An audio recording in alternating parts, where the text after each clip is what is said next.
Most of the nuts sitting in your kitchen right now are not actually nuts. Peanuts are legumes. Almonds, cashews, and pistachios are all seeds hiding inside stone fruits. Brazil nuts are seeds packed into a pod the size of a coconut. The list of foods that actually qualify as true botanical nuts is surprisingly short. Hazelnuts and chestnuts make the cut. Most everything else the world calls a nut is technically something else entirely. So what are all these things? Where did they come from? And how did they end up in every pantry on the planet? This is every nut and seed explained. The peanut is not a nut. It is a legume, a member of the same family as beans, lentils, and chickpeas, and the way it grows is unlike almost anything else in your grocery store. The peanut plant flowers above ground like any normal plant. But after the flower is pollinated, the stem beneath it, called the peg, bends downward and physically pushes itself into the soil. The pod then develops and ripens entirely underground, hidden in the dirt until harvest day. The scientific name, Arachis hypogea, literally reflects this. Hypogea means under the earth. Peanuts are native to South America, likely the region around modern-day Bolivia and Brazil. They were cultivated by indigenous peoples for thousands of years before European contact, then carried to Africa and Asia through Portuguese and Spanish trade routes. They arrived in North America through the slave trade and were initially considered food for livestock and the poor. Nobody took them seriously. George Washington Carver changed that. Born into slavery in Missouri around 1864, Carver spent decades at the Tuskegee Institute, developing hundreds of uses for peanuts, from cooking oil to printer's ink to wood stain. His real mission was convincing Southern farmers to rotate away from cotton, which was stripping the soil. Peanuts fix nitrogen naturally, restoring what cotton takes. Carver did not invent peanut butter, despite what many people believe, but his promotion of the crop transformed peanuts from a regional curiosity into an American staple. Today, China grows over a third of the world's peanuts, more than any other country. India is second, and the United States is the largest exporter. Peanut butter now sits in roughly 90% of American households, right next to the cereal and the bread. Not bad for a legume that spends its whole life hiding in the dirt. Peanuts bury themselves underground, but the next item on this list grows in plain sight on one of the most demanding trees in modern agriculture. The almond is not a nut either. It is the seed inside a drupe, a stone fruit closely related to peaches, plums, and cherries. Crack open an almond's fuzzy outer hull, and you find a hard shell. Inside that shell sits the seed, the part the world eats by the handful and grinds into flour and blends into milk. Almonds are native to Central Asia and the Middle East, domesticated roughly 5,000 years ago. They traveled the Silk Road and spread around the Mediterranean. Almond milk is not a modern invention. It appeared in a 10th century Baghdad cookbook, and it became popular across medieval Europe because it kept without refrigeration and was permitted during Lent, when dairy was forbidden. Today, California produces about 80% of the world's almonds, and every February, something extraordinary happens across the state's Central Valley. More than 2 million beehives, roughly 80 to 90% of all commercial honeybee colonies in the United States, are loaded onto flatbed trucks and driven across the country to California for the almond bloom. It is the largest managed pollination event on Earth. Almond trees cannot effectively pollinate themselves, so without those bees making the trip, there would be no harvest. That dependence on water and bees has made almonds controversial. Each almond takes roughly a gallon of water to produce, and in a drought-prone state, that draws criticism. The industry counters that almonds use about 9% of California's agricultural water, and that most orchards now run drip irrigation. The debate continues, but the demand never slows. Almonds remain California's most valuable agricultural export. Almonds need millions of bees to exist. But the next item on this list demands something even more unusual. It needs someone willing to handle a shell that can blister skin on contact. The cashew belongs to the same botanical family as poison ivy. Its shell contains urushiol, the exact same oily compound that causes the painful rash that hikers spend their summers trying to avoid. That is why you have never seen a cashew sold in its shell. Every single one must be roasted or steamed to neutralize the toxin before anyone can safely touch the kernel inside, and even the fumes from roasting can irritate workers. Those cashews labeled raw at the grocery store are not truly raw. They have already been heat-treated. They have to be. The cashew is native to northeastern Brazil. Portuguese traders and missionaries carried it to Goa in India and to Mozambique on the East African coast during the 16th century. The name itself traces back to the Tupi word acaju. But here is the part most people never see. The cashew does not grow inside a fruit. It hangs beneath one. A swollen, pear-shaped structure called the cashew apple develops from the flower stalk, and the actual nut dangles from its very bottom like an afterthought. The apple is edible and rich in vitamin C. In Goa, it is fermented into a spirit called feni. In parts of Brazil, it is pressed into juice. But the cashew apple bruises so easily and spoils so quickly that it almost never leaves the country where it was picked. Most of the world will never taste one. Today, Ivory Coast is the world's largest cashew producer, growing roughly a quarter of the global supply. Vietnam dominates the processing and export of finished kernels. Nearly every cashew eaten in the US or Europe was grown on one continent, shelled on another, and shipped across an ocean to reach your kitchen.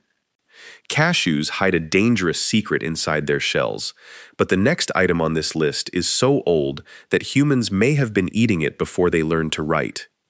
Pistachios are one of the oldest flowering nut trees on Earth, and people have been cracking them open for roughly 9,000 years. Archaeological evidence from a site called Jarmo in northeastern Iraq dates their use to around 6750 BC. They are one of only 2 nuts mentioned in the Bible, alongside almonds. The legends are as old as the trees. The Queen of Sheba supposedly claimed the entire regional pistachio harvest for her court. King Nebuchadnezzar is said to have planted pistachio groves in the Hanging Gardens of Babylon around 700 BC. Whether those stories hold up or not, pistachios have carried a royal reputation for millennia. What makes pistachios physically unusual is how they open. The shell splits naturally along a seam as the kernel inside swells and ripens, which makes the pistachio one of the very few major nuts that cracks itself open right on the tree. That natural grin is also where the nicknames come from. In Iran, pistachios are called the smiling nut. In China, they are called the happy nut, because the split shell looks like a little face laughing. In parts of the Middle East, hearing a pistachio crack open in the grove was traditionally considered a good omen for love. And during Chinese New Year, pistachios are given as gifts representing health, happiness, and good fortune. Iran was historically the world's top pistachio producer, but the United States, almost entirely California, has held that position since around 2016. American growers now account for roughly 63% of global production, with Turkey and Iran trailing behind. Pistachio trees alternate between heavy and light harvest years, so those numbers shift from season to season, but the overall trend has not changed. Pistachios crack themselves open on the branch, but the next seed on this list spent its early life doing something even more dramatic. It followed the sun. The sunflower is native to North America, domesticated by indigenous peoples roughly 3,000 years ago. They ground the seeds into flour, pressed them for oil, and used other parts of the plant for dye, body paint, and medicine. All of this took place long before any European ever set foot on the continent. Spanish explorers carried the sunflower across the Atlantic around the 1500s, where it was grown mostly as a garden curiosity. Nobody in Europe thought of it as food. Then Russia changed everything.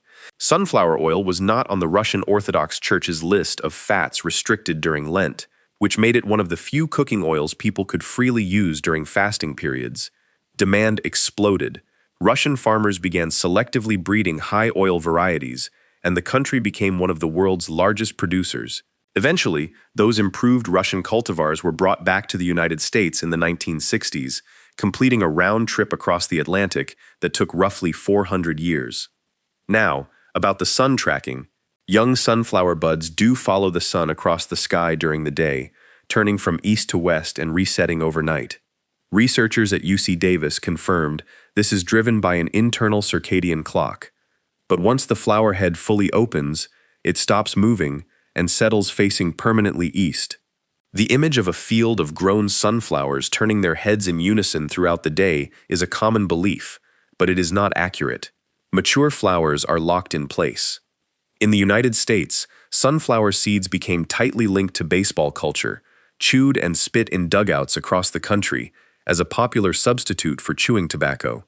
About 90% of American sunflower production goes to oil, and the sunflower is recognized as the national flower of both Russia and Ukraine, two countries whose histories are deeply intertwined with the crop.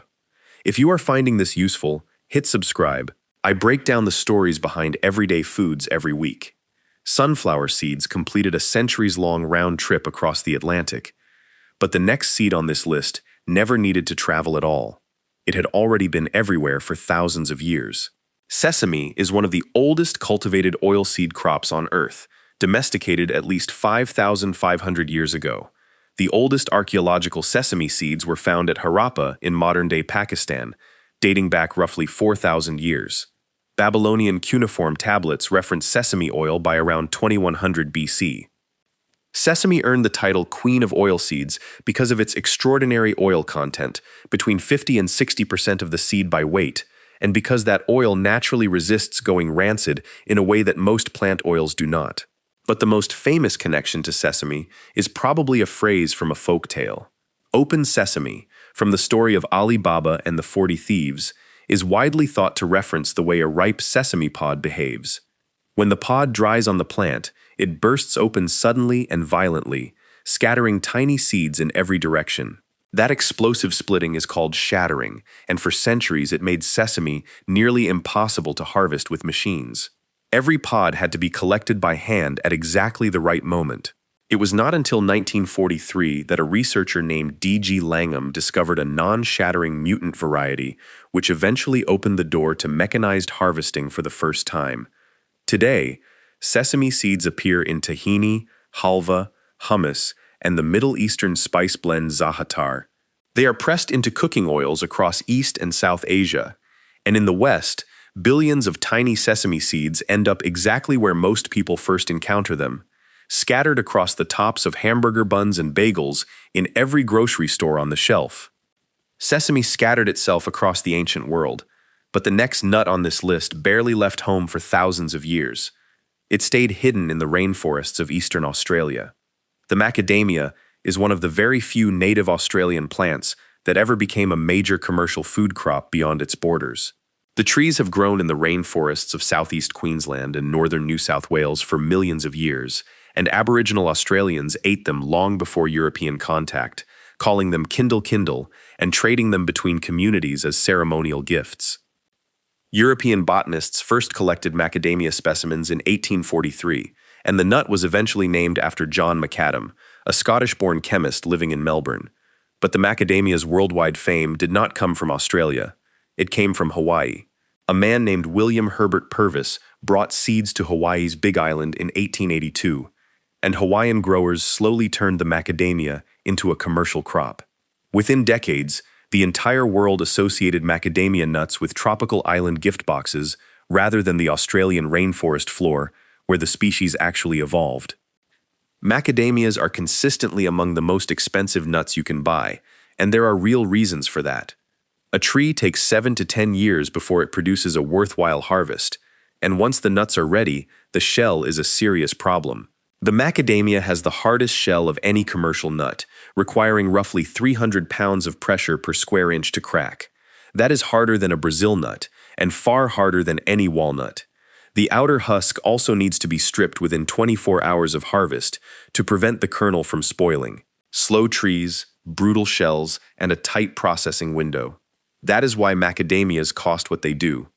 Macadamias took thousands of years to leave Australia, but the last item on this list has never truly left the wild at all. The Brazil nut cannot be commercially farmed. It grows only in the Amazon rainforest, standing as one of the tallest trees in the canopy, reaching heights above 160 feet and living for 500 to 1,000 years. Every serious attempt to cultivate it in a plantation has failed, because its survival depends on a chain of ecological relationships that only an intact rainforest can support. The Brazil nut's flowers can only be pollinated by large-bodied orchid bees, the only insects strong enough to pry open the tightly coiled petals. Those bees themselves depend on specific forest orchids to complete their own reproductive cycle. Remove the orchids, and the bees disappear. Remove the bees, and the trees stop producing fruit. Once pollinated, the fruit takes about 14 months to mature into a heavy, woody pod, roughly the size and weight of a coconut. Inside, 10 to 25 seeds are tightly packed together like the segments of an orange. Each of those individual seeds is what the rest of the world calls a Brazil nut. When the pod is finally ready, it drops from the top of the canopy. Harvesters working on the forest floor wear hard hats and stay clear of the trees on windy days, because a 5-pound pod falling from that height can cause serious injury.